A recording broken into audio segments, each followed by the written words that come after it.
Vancouver real estate. If you've been watching the market even a little bit, you probably felt something's off. In April 2025, we had over 16,000 homes listed in Greater Vancouver, and that is the highest number of active listings we've seen since 2014. At the same time, only 2,163 homes actually sold. That's 30% lower than the 10-year seasonal average. So on one hand, inventory is piling up, and on the other, nobody's really buying. This isn't a small shift, this is a full-on market correction. And in today's video, I want to break down exactly what's happening and who's getting hurt the most, and what we can learn from all of this. And look, whether you're a first-time buyer or someone who's thinking about selling or even just curious about what's going on, this video is for you. I'll give you real talk, real data, and some hard-earned lessons that people are learning right now the expensive way. Stick around because what I'm going to share might seriously change how you look at buying real estate, especially in a city like Vancouver. Let's start with the people who are losing the most money right now, and that's pre-sale buyers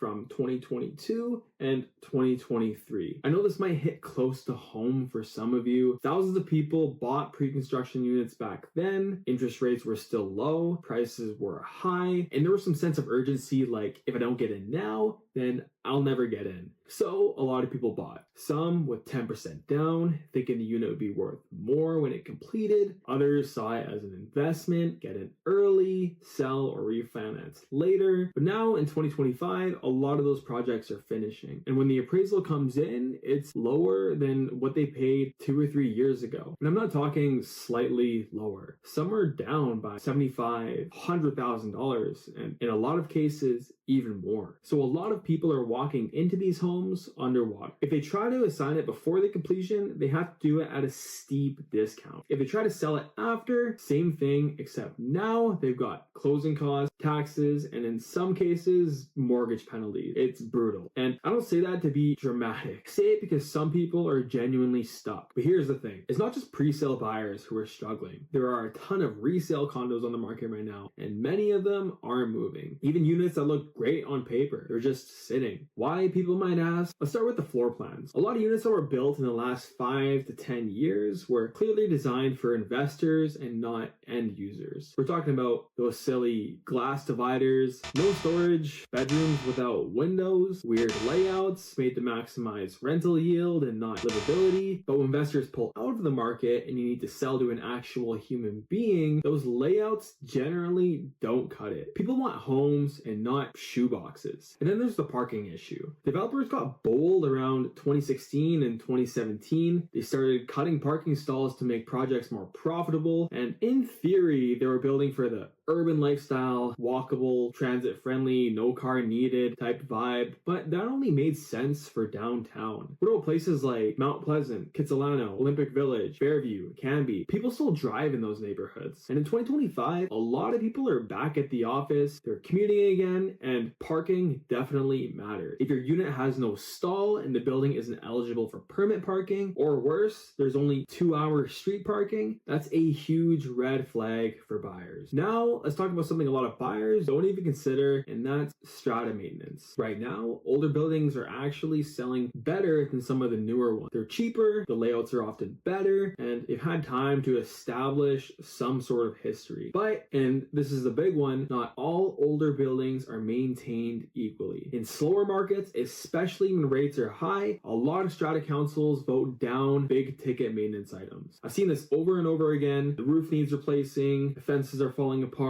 elevators a decade past due for upgrade. So they hold a special general meeting. People show up, they vote it down, then it comes back again the next year, same thing again and again. Then a buyer comes along and reads the strata docs. They see the building has had the same maintenance items on the agenda for 3 to 4 years with no action. That's not just deferred maintenance. That's just a warning sign that the building is being neglected. And buyers today are paying attention. If you're selling a unit in a building with years of ignored maintenance, good luck. Let's switch gears gears a bit and talk about investors, specifically the ones who bought with one strategy in mind. Airbnb, not really an option anymore. Vancouver has tightened the rules, and most units just aren't eligible for short-term rentals anymore. So if someone bought a studio back in 2022 planning to Airbnb it, that strategy is done. Then there's the international students. A lot of investors banked on renting to students, especially in the places near transit or universities, but those numbers have dropped off. It's not as easy to find tenants as it once was, and if you're holding a property that was purchased at the peak,